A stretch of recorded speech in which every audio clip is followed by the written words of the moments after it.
The first sign that something was wrong wasn't the screams. It wasn't the fires or the sirens or the emergency broadcasts cutting in and out of static. It was the silence that came before all of it. A silence that crept into the city like a held breath, pressing down on concrete and glass, on traffic lights frozen mid-cycle, on thousands of people who didn't yet know they were already being hunted. Aidan Cole noticed it while driving home from work. The highway into the city was usually a river of sound, horns, engines, radios bleeding through rolled-down windows. That evening, it felt muted, as if the world had been wrapped in thick cloth. Cars still moved, but fewer than usual. People drove slower. No one made eye contact. His phone buzzed once, then twice. A group message from coworkers. Anyone else seeing this? Police blocking exits downtown. My sister says hospitals on lockdown. Aidan frowned and turned the radio dial. Every station crackled with the same emergency tone, followed by a calm, rehearsed voice advising citizens to remain indoors due to a public safety incident. No details, no timeline. He exited early, cutting through older neighborhoods where brick buildings leaned close together like they were whispering. That's when he saw the first one. A man stood in the middle of the street, completely still. His clothes were torn, his posture wrong, too upright, too rigid. Aidan slowed, rolling his window down just enough to call out. Hey, man, you okay? The man's head turned with mechanical precision. His eyes were open too wide, unblinking. When he smiled, it wasn't confusion or relief. It was recognition. The man stepped aside, allowing Aidan to pass. Only later would Aidan realize how deliberate that was. At home, the power flickered. His apartment overlooked the Eastern District, a sprawl of warehouses and low-income housing.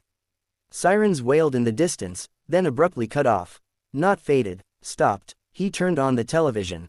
Every channel showed the same symbol, a government seal overlaid with red text advising immediate shelter-in-place procedures. No anchors, no scrolling explanations. His phone rang. His sister, Mara. Aidan, listen to me, she said, breathless. I'm at Mercy General. Something's wrong. The patients. A scream cut through the call. The line went dead. He tried calling back. No signal. Outside, a helicopter thundered overhead, spotlights slicing through the dusk. It hovered near the hospital, then suddenly veered sideways, spinning out of control before crashing beyond the rooftops in a bloom of fire. That was when the city screamed. It wasn't a single sound.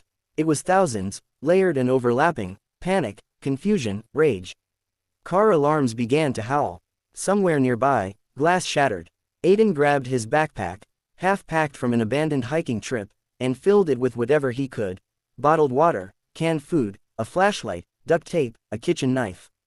He hesitated, then grabbed the old handgun his father had left him, unused for years. The hallway outside his apartment was empty, but the air smelled wrong. Metallic, like blood and ozone. As he reached the stairwell, he heard footsteps below. Slow, measured, not running, not panicked. He peered over the railing. 3 figures stood at the bottom of the stairs, all facing upward, all staring directly at him. They didn't moan. They didn't twitch. They didn't rush. One of them raised a hand and spoke in a voice that was almost human. Aidan Cole, it said. You should come down. His blood turned to ice. How do you know my name? He whispered. The figure tilted its head, studying him with unsettling curiosity. We know many things now. Aidan backed away, heart hammering, and slammed the stairwell door shut just as something heavy struck it from the other side. Not frenzied, controlled. He ran, down the fire escape, into the alley, where shadows stretched too long and too straight. Shapes moved between dumpsters, coordinating, signaling to one another with hand gestures that were disturbingly familiar. Military. He hid beneath a parked truck as a group passed by, 6 of them, moving in formation. Their clothes were mismatched, civilian and uniform pieces combined. Their skin was pale, veins dark, but their eyes were sharp. Focused. One of them knelt and examined footprints in the dirt. He went this way, it said calmly. Another nodded. Alert the others. Seal the perimeter. Aidan pressed a hand over his mouth to keep from screaming. These weren't monsters. They were strategists. By midnight, the city was lost. Bridges were blocked, not destroyed, but guarded. Emergency broadcasts ceased entirely. Fires burned unchecked, herded into specific districts like controlled burns. The infected didn't attack everyone. They selected. Doctors were taken alive, engineers, scientists, military personnel. Anyone who resisted too effectively was killed on the spot. Everyone else was ignored. Aiden watched from a rooftop as convoys of buses rolled through the streets, escorted by the infected, gathering survivors who looked more confused than terrified. "They're organizing us," whispered a woman beside him, a stranger he'd found hiding up there. Her name was Lena. She had blood on her sleeve that wasn't hers. "That's not possible," Aiden said. Below, one of the infected looked up directly at them, as if hearing the conversation from 6 stories down. It raised a hand, not in threat, but in acknowledgement. Aiden understood then. The virus hadn't destroyed their minds. It had freed something else. And it was learning faster than humanity ever had. The city lights went out, one district at a time, like a giant shutting its eyes. Somewhere in the darkness, a new intelligence was being born. And it was very, very patient. The city did not fall in chaos. That was the most terrifying realization. By the second day, chaos had been removed. Morning arrived without sunlight. Smoke and ash blotted the sky, turning dawn into a dull gray smear. Aiden woke on the rooftop to absolute stillness. No gunfire, no sirens, no screaming, just wind sliding through dead streets. Order had replaced panic. Below them, the streets were clean, too clean.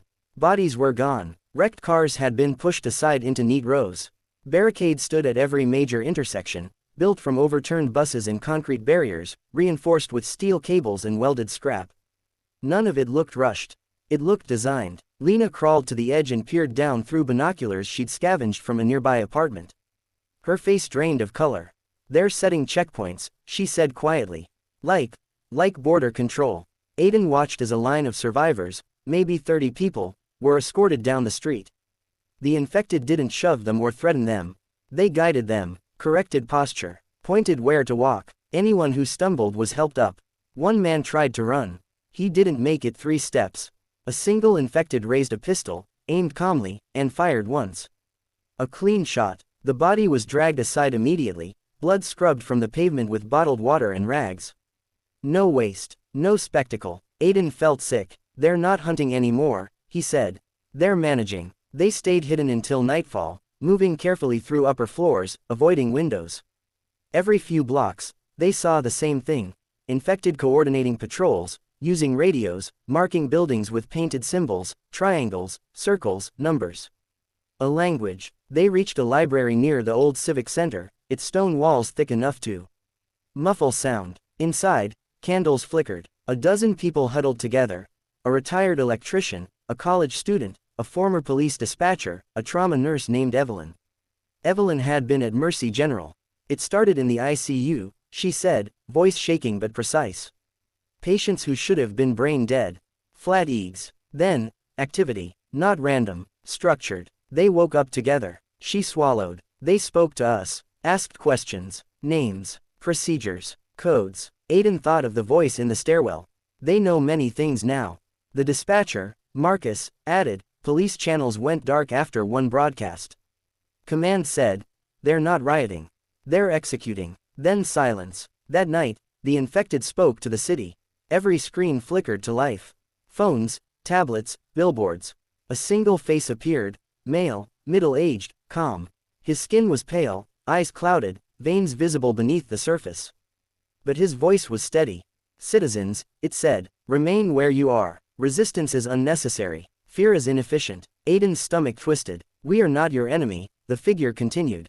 "We are your evolution." Images followed. Charts, timelines, DNA sequences simplified into animations.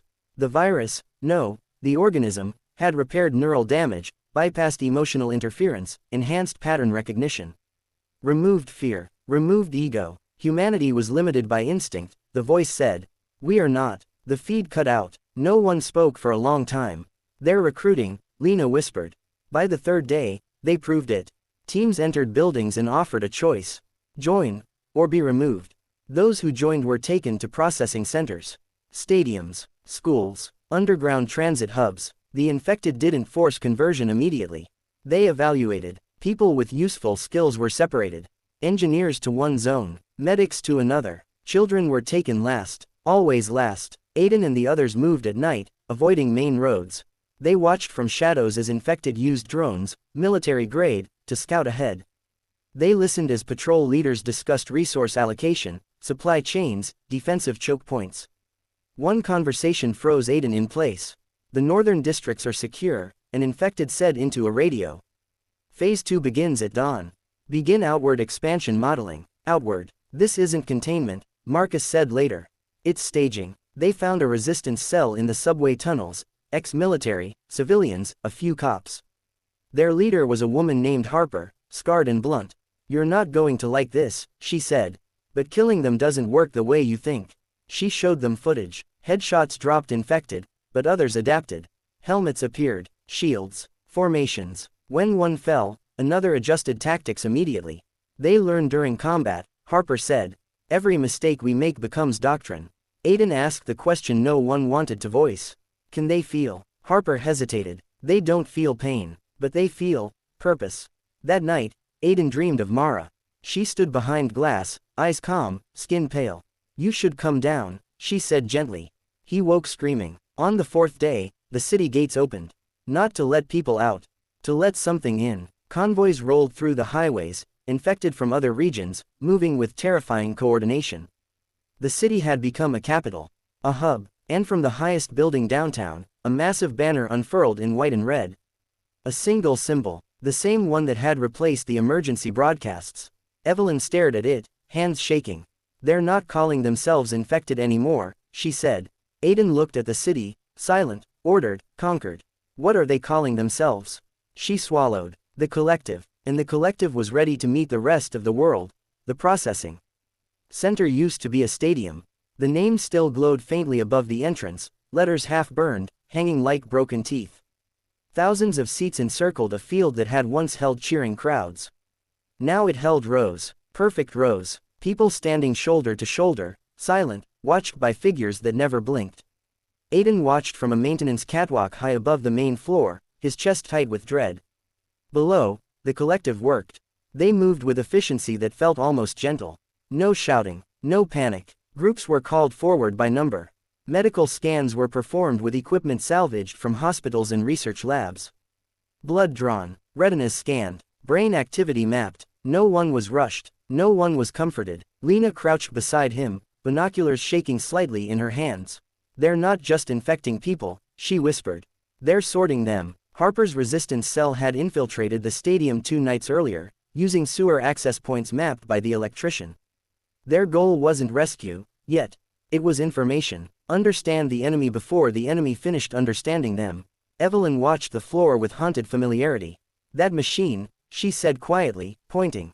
That's not for diagnosis. Aiden followed her gaze. A large apparatus stood near the center of the field, cables snaking outward like roots. People stepped into it willingly, guided by the collective. Moments later, they stepped out changed. Not fully infected. Not yet. Their eyes were clearer. Their posture straighter. Fear gone. They're conditioning them, Evelyn said. Partial neural integration. Enough to align them without full conversion. Why not convert everyone? Lena asked. Harper answered from behind them. Because not everyone survives it. They watched as a man in his 40s convulsed violently inside the machine. The collective did not intervene. When his body went still, 2 members approached, confirmed death, and removed him. No reaction. No pause. He wasn't compatible, Harper said. They don't waste resources. Aiden clenched his fists. This isn't survival, it's selection. A voice echoed through the stadium speakers. Attention. Group C-17, proceed forward. Aiden froze. That was Mara's group designation.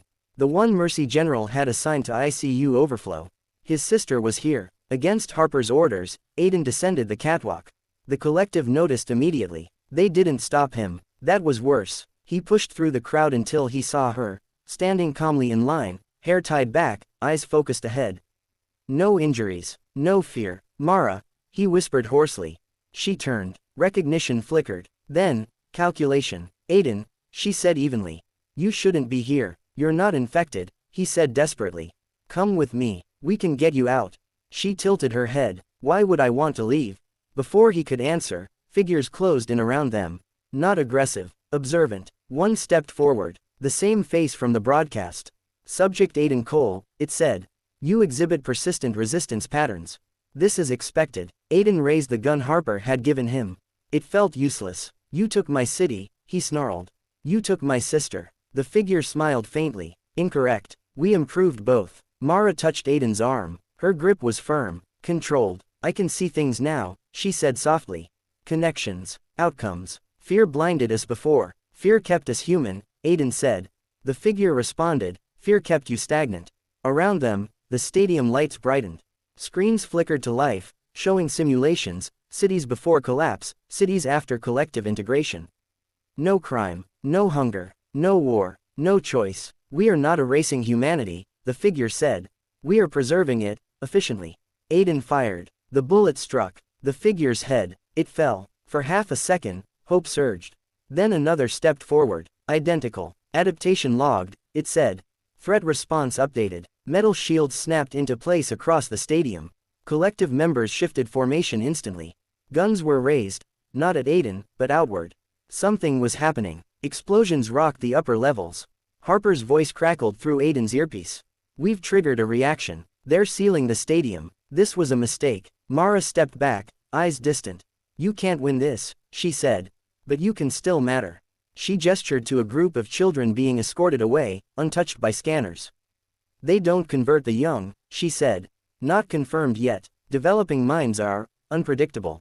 Aiden understood instantly. They're afraid, he whispered. The collective figure turned to Mara. Correction. We are cautious. Sirens blared, not alarms, but signals.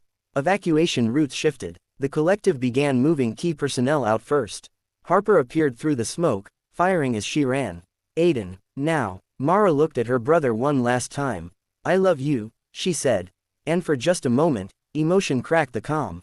Then she stepped back into the line. Aiden was dragged away as explosions tore through the stadium's outer walls. The resistance escaped into the tunnels, chased but not pursued beyond a certain point. They let us go, Lena said later, shaking. Why? Evelyn answered quietly. Because they learned something. Above ground, the city broadcast resumed. Phase 3 complete, the voice announced. Human variability exceeds projections. The collective had discovered fear. Not as a weakness, as a variable they couldn't fully eliminate. And for the first time since the city fell, their certainty wavered. Far beyond the city limits, satellites adjusted orbit. Missile silos unlocked. Humanity was watching, and deciding whether to burn its own future to stop what was coming. The first missile never launched. It sat in its silo, armed, targeted, waiting for a command that never came. Because humanity could not agree on what it was about to destroy.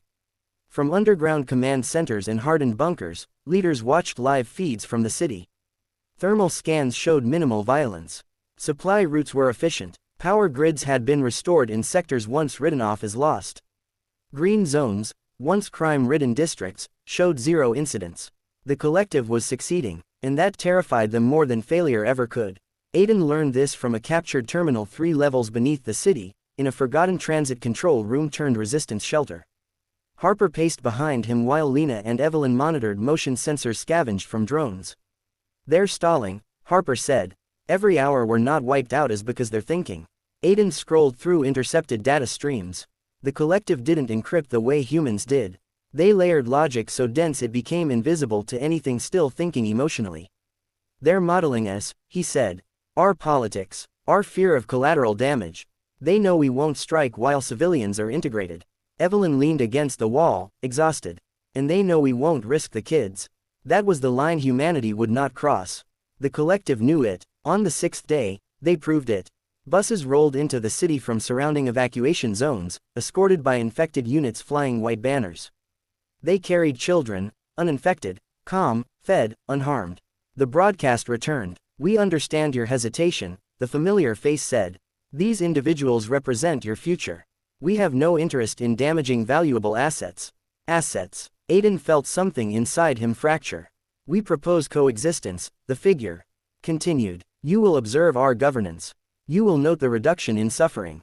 You will adapt, as we have.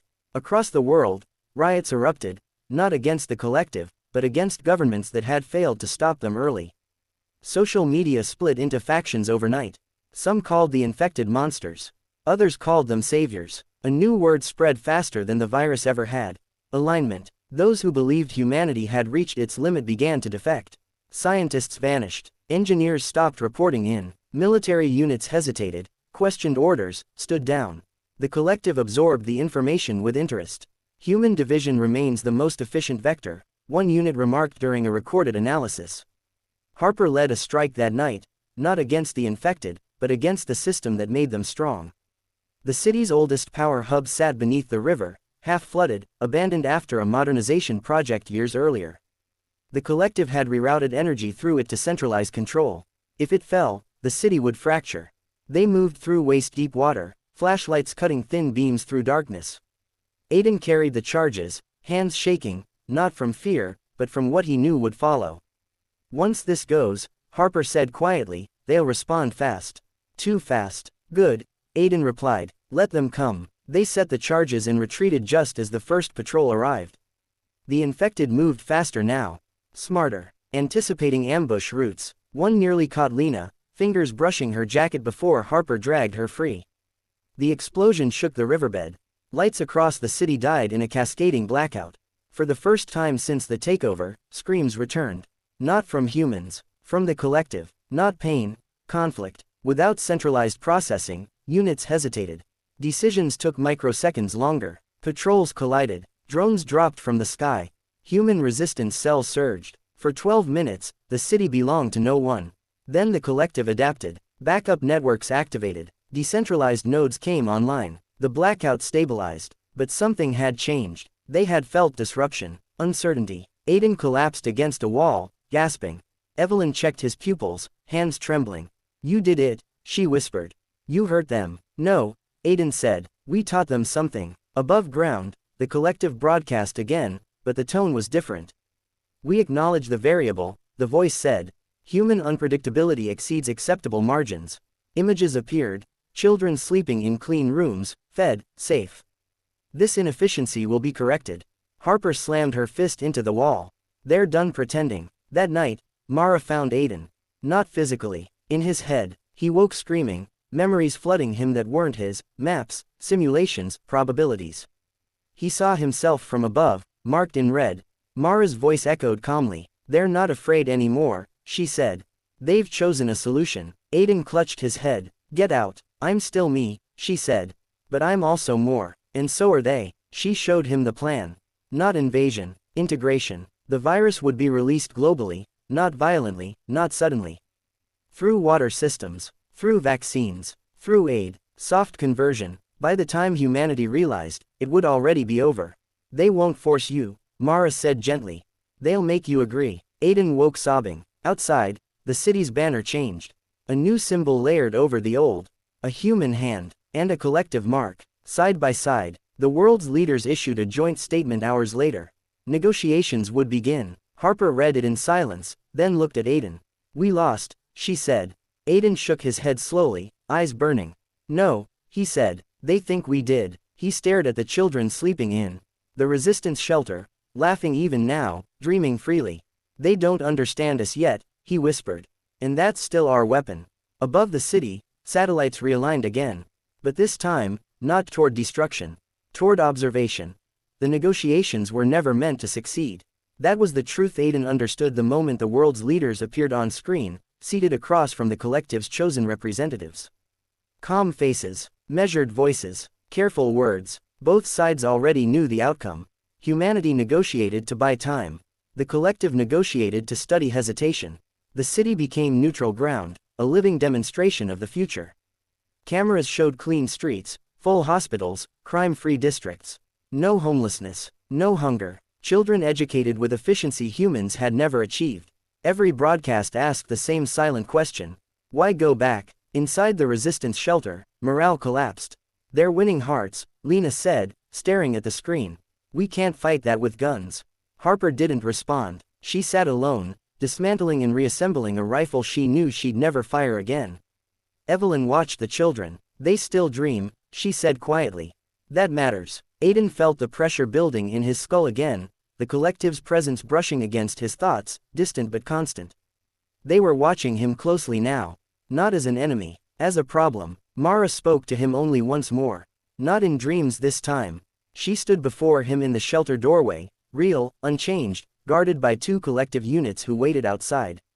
I asked them to let me see you, she said. Aiden stepped back. Why? Because you're the anomaly, she replied honestly. They don't understand you, or the children, or why some humans refuse certainty. Aiden laughed bitterly. That's what makes us human.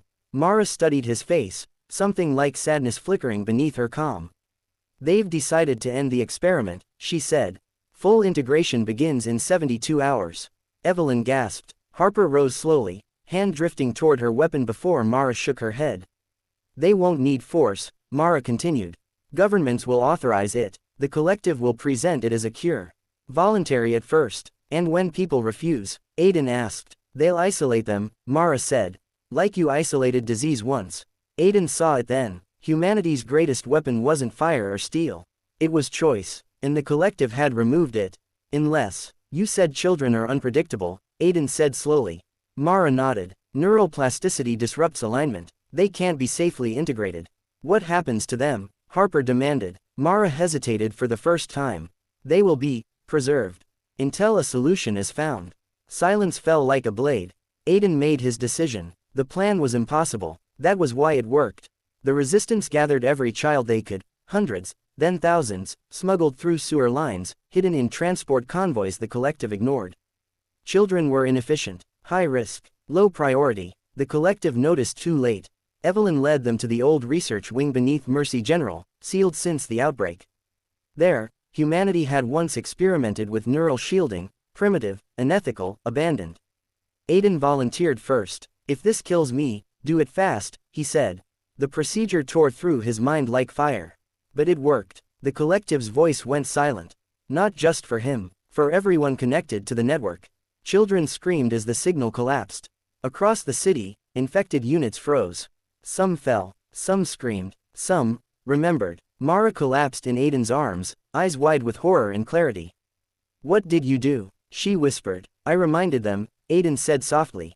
Of everything you took away. Without the collective's suppression, emotion surged back like a flood. Guilt, fear, love, regret. The city broke. Humans ran. Infected wept. Some begged to be killed. Others begged to be saved. The negotiations ended in screams.